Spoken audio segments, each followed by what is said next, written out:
Segunda Guerra Mundial.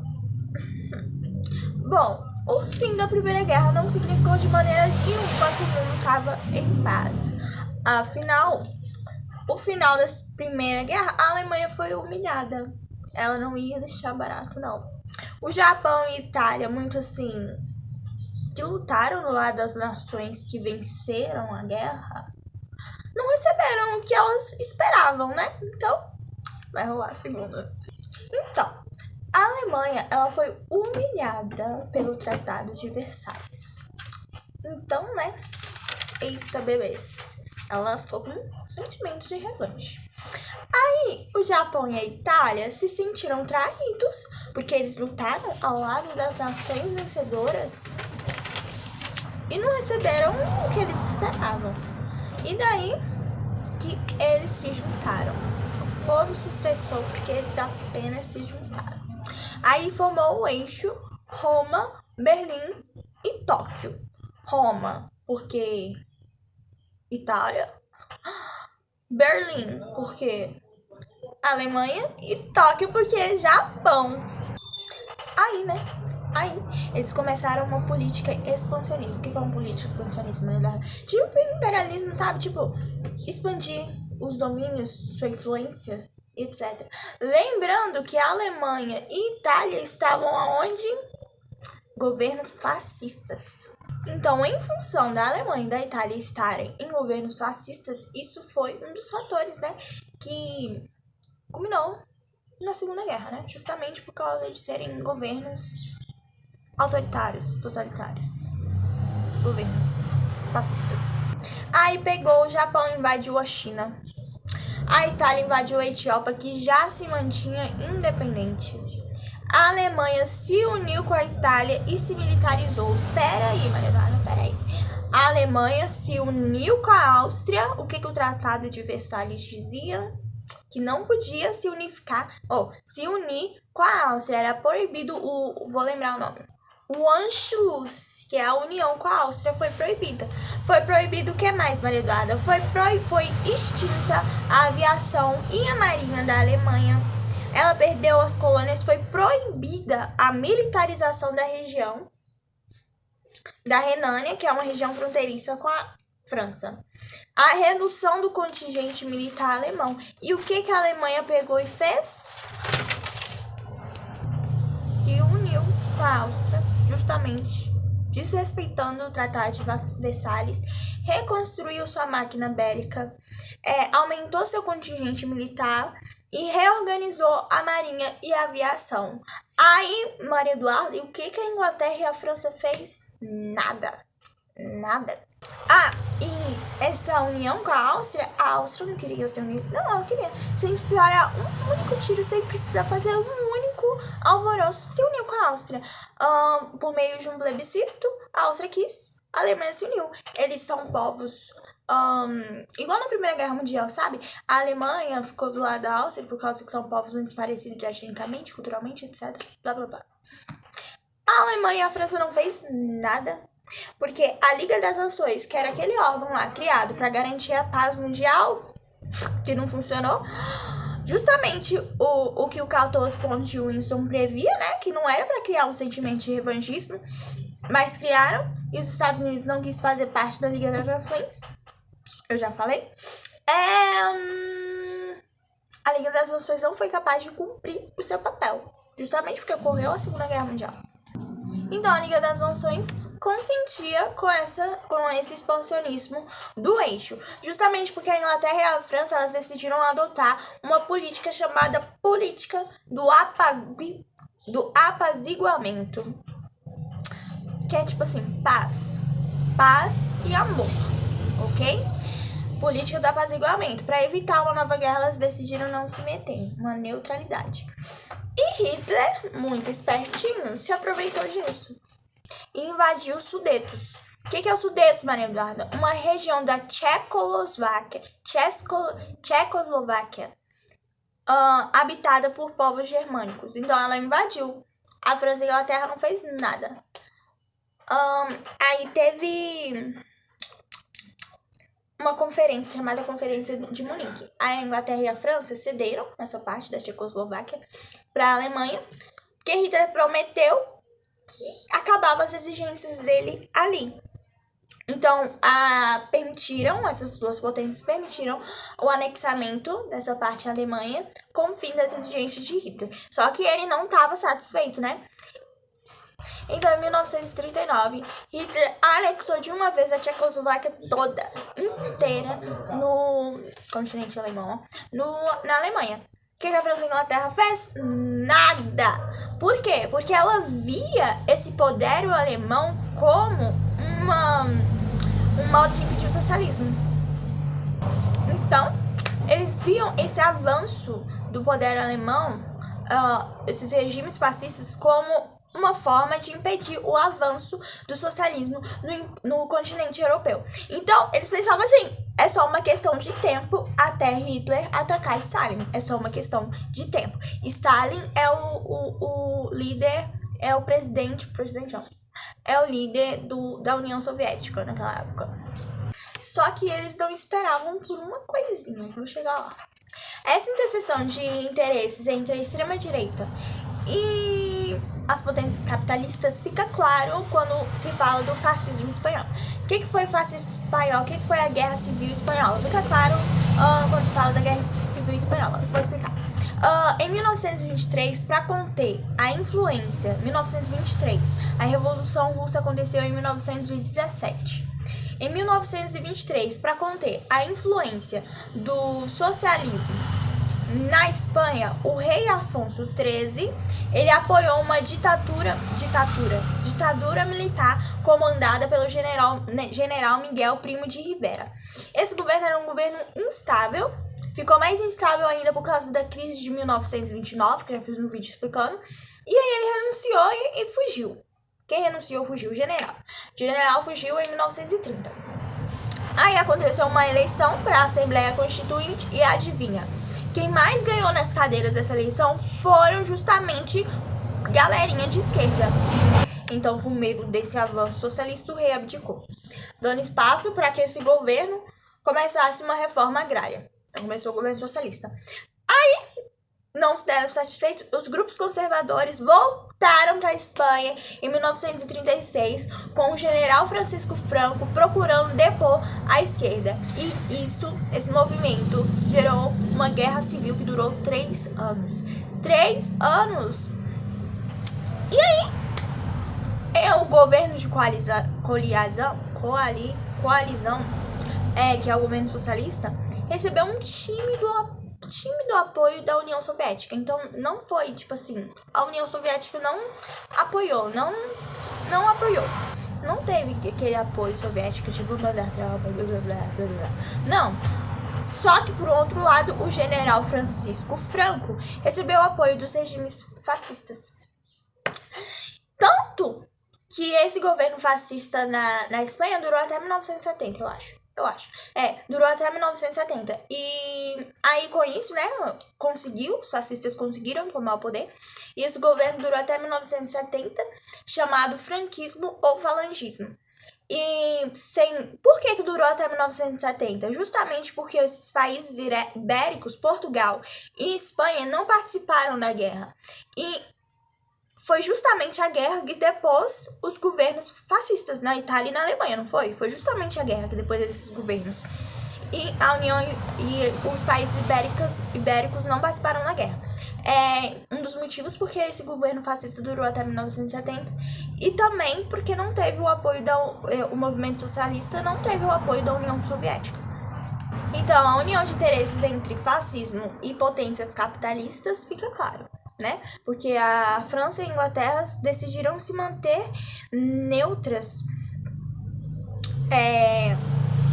nessa coisa, nesse conflito. Tanto que durou 3 anos. Que é isso? Então, esse conflito serviu para quê? Para que alemães e italianos testassem suas máquinas bélicas. Para quê? Para a Segunda Guerra. Isso também evidenciou a polarização ideológica entre esquerda e direita. Só que se por um lado aconteceu isso, o que Hitler foi lá e fez? Chamou a Rússia e assinou um pacto chamado Pacto Nazi-Soviético. No final da Primeira Guerra Mundial, a Polônia se tornou independente. E a Polônia ela foi constituída por fragmentos de território tanto russo quanto território alemão. Então, eles fizeram esse pacto nazi-soviético. E esse pacto nazi-soviético era o quê? Um acordo secreto. Um acordo secreto. Hitler vai invadir a Polônia. Um acordo secreto. Porque Hitler não se interessava com o conflito com Stalin naquele momento. Né? Então, era um acordo secreto de divisão da Polônia. E Hitler, então, depois desse pacto, porque se ele invadisse a Polônia sem fazer esse pacto, fragmentos da Rússia, né? Então a Rússia ia contra ele naquele momento, entendeu? Então, Hitler se sentiu à vontade para invadir a Polônia. Então, Hitler pegou e invadiu a Polônia. E 1º de setembro de 1939 começava... Não, 1º de setembro de 1939 ele invadiu a Polônia. Aí a França e a Inglaterra finalmente se intrometeu no assunto e pediu para que Hitler tirasse suas tropas. Hitler não tirou. E em 3 de setembro de 1939 começava a Segunda Guerra Mundial. A política expansionista do eixo continuou. O Japão dominou de uma vez a China, completamente a China. A Itália dominou a Grécia e a Albânia, a Alemanha dominou o norte da França. No sul, instalou-se um governo colaboracionista e o que restou, a resistência francesa, foi comandada pelos ingleses, né? Tanto que esse cara que negociou depois se tornou presidente da França, General Charles de Gaulle. Na primeira fase da guerra, a Força Aérea Alemã, a Luftwaffe, sei lá como é que fala, atacava Londres praticamente todos os dias. Então, a Força Real Britânica, tá certo? Real Força Aérea Britânica foi fundamental, né? Isso me lembra o livro de George Orwell, 1984. Tá. Aí, no início da guerra, os fascistas eles dominaram as ações bélicas. Só que a guerra durou muito, né? Pois é. Então, Hitler acaba rompendo esse pacto nazi-soviético e ataca a União Soviética, adotando um discurso anticomunista. E essa atitude provoca a União Soviética, que adere ao eixo dos aliados. Vamos chegar lá, calma. No dia 7 de dezembro de 1941, os japoneses eles atacaram a base naval estadunidense. Os Estados Unidos não tinham entrado na guerra ainda até 1941. Esse fato do atacamento, não existe essa palavra, do Japão nos Estados Unidos, na base naval dos Estados Unidos, ficou conhecido como Dia da Infâmia. Roosevelt, que era o presidente na época, chamou esse dia de Dia da Infâmia. Por que os nipônicos atacaram os Estados Unidos? Por causa da hegemonia do Pacífico. Eles estavam lutando por causa da hegemonia do Pacífico. Também, quando o Japão invadiu a China, o governo dos Estados Unidos bloqueou todos os investimentos japoneses no país e declarou apoio ao governo chinês, através da venda de armas e concessão de empréstimos, né? Aí o Japão atacou a base naval dos Estados Unidos pegou e entrou na guerra. Isso favoreceu a globalização do conflito. Hitler, confiando que os japoneses iriam conseguir conter os Estados Unidos no Pacífico, declarou guerra aos Estados Unidos, que, lançando mão do seu poder militar, foi capaz de, a partir de 1943, impor derrotas tanto nos japoneses do Pacífico quanto na frente de batalha na Europa. Em 1942, os alemães já vinham sofrendo sucessivas derrotas na África para os aliados, né? Os aliados eles também libertaram o norte do continente africano e ainda invadiram a Itália em junho de 1943. Mussolini ele, então fugiu dessa invasão e foi para o norte da Itália e criou uma república social italiana. Daí, em 1945, ele foi tentar fugir para a Suíça e foi fuzilado pela população.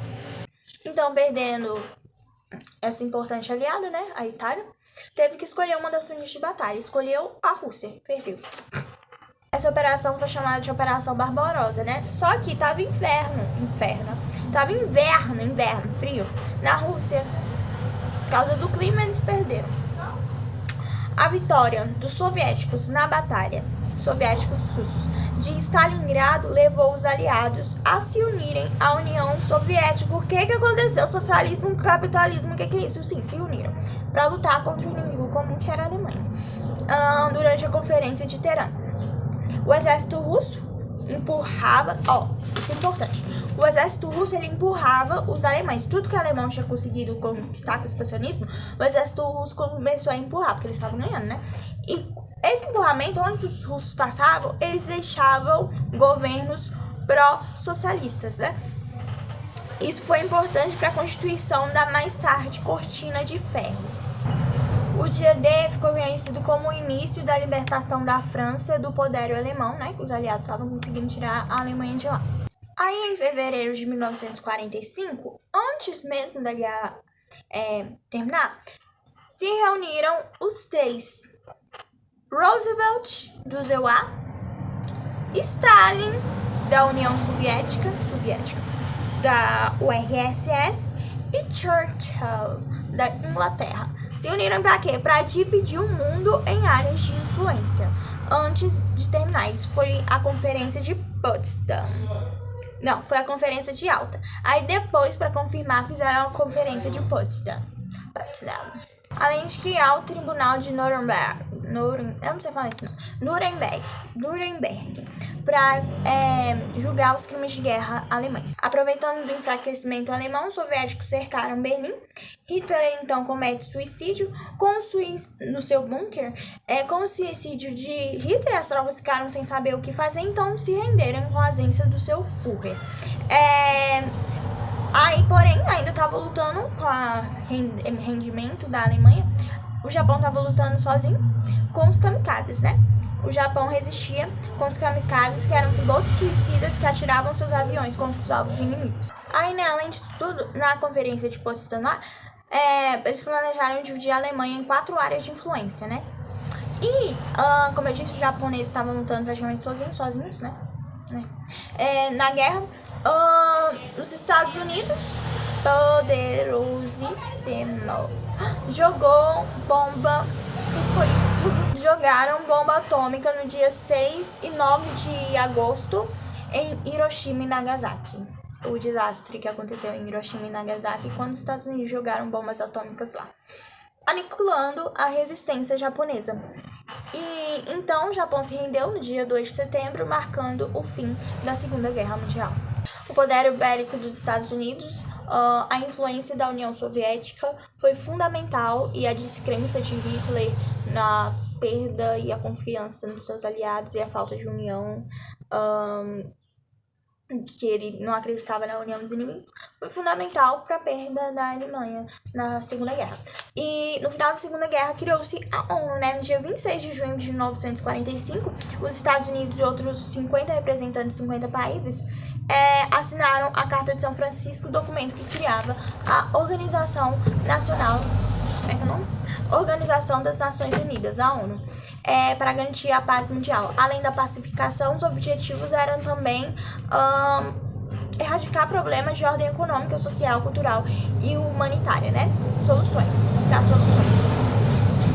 A ONU também queria garantir o direito de autodeterminação dos povos, né? Que vai influenciar lá na perda da colônia, na independência das colônias. As cadeiras, né, foi 5 membros permanentes: os Estados Unidos, a Rússia, a Inglaterra, a França e Formosa. Formosa é uma região da China, Indochina, sei lá, um trem lá. Aí Formosa, em 1971, foi substituída pela China. Esses membros permanentes têm direito de veto. Qualquer proposta eles podem vetar. E com isso pode-se notar que a composição do Conselho de Segurança, né, reflete a organização mundial naquele momento, né? Afinal, foram as potências vencedoras que ficaram como membros permanentes. Apesar da ONU, o mundo pós-guerra não foi caracterizado pela paz. Afinal, até hoje acontece guerra, né? Como estava acontecendo ali, Rússia e Ucrânia, o povo lá no Iraque, Irã, não sei o quê. Também ocorreu a bipolarização mundial, a Guerra Fria, que apesar de ter sido uma guerra indireta, foi conflitos, né? Iminente, uma ameaça de uma guerra entre Estados Unidos e União Soviética, buscando áreas de influência no mundo, por causa do socialismo e do capitalismo. E também trouxe à tona os horrores do nazismo, né? Os campos de concentração e etc. O Brasil, ele participou da Segunda Guerra a partir de 1943 com a Força Expedicionária Brasileira, chamado de Pracinhas. Depois que alguns navios brasileiros foram afundados pelos alemães e também com as pressões dos Estados Unidos, que temiam a influência fascista no governo brasileiro, né? Vargas, então, ele declara guerra ao eixo, né? Esse conflito, né, representava uma desculpa, a desculpa que Vargas precisava para continuar no poder. Então, ele se mantinha no poder através de uma ditadura inconstitucional. O governo de Vargas, de cunho ditatorial de tendência fascista, declara guerra contra regimes fascistas europeus, lutando por democracia e liberdade, coisa que não existia nem mesmo no seu próprio governo. Na guerra houve um grande desenvolvimento econômico do Brasil, afinal o Brasil ele fornecia a matéria-prima necessária, como alimentos, o minério de ferro, material necessário para a criação do aço, para a fabricação do aço. Apesar dos horrores trazidos pela Segunda Guerra, houve grande desenvolvimento tecnológico.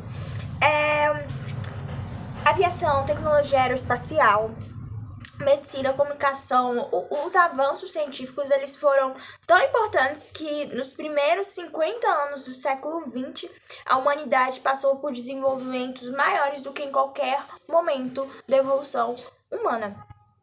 Qualquer outro período da história. O ano de 1945 foi, um marco histórico, como um divisor de águas, tanto que o homem pós-50, como é chamado, teve dificuldades em se adaptar aos novos avanços tecnológicos, à velocidade que as transformações estavam ocorrendo no mundo, né? Então, o homem pós-45, que chama. O homem pós-45 teve de se adaptar a isso, porque o desenvolvimento tecnológico na Segunda Guerra foi tão grande, que aconteceu isso, que eu acabei de falar. Eu me perco nas palavras.